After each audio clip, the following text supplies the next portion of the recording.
L'histoire du bon larron dans l'Évangile est fort touchante. Ils étaient deux malfaiteurs crucifiés, l'un à droite, l'autre à gauche de Jésus. Ils n'étaient pas meilleurs l'un que l'autre. Le premier n'était pas plus prédestiné au paradis que l'autre. Le soi-disant bon ne l'était pas plus que le second. Ils avaient tous deux les mêmes crimes sur la conscience. Ils le reconnaissent puisque le bon dit au sujet de leur supplice, pour nous, cela est justice. Alors pourquoi l'un devient-il le premier saint de l'Église, canonisé par Jésus lui-même? Je te le dis aujourd'hui, tu seras avec moi dans le paradis. Pourquoi pas l'autre? Il discute avec le bon larron, tentant de comprendre, puisque ce larron n'avait pas fréquenté Jésus auparavant, puisqu'il n'était certes pas docteur de la loi, puisque sa conscience était alourdie par tous les actes de mal accomplis.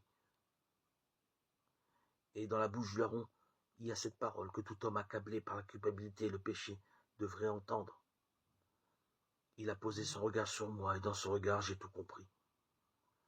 Le regard de Jésus, celui de la miséricorde divine, faite chair, est un regard qui ne voit pas le mal, qui n'accuse jamais, qui aime notre misère, celle-là même qui a pu nous conduire au pire.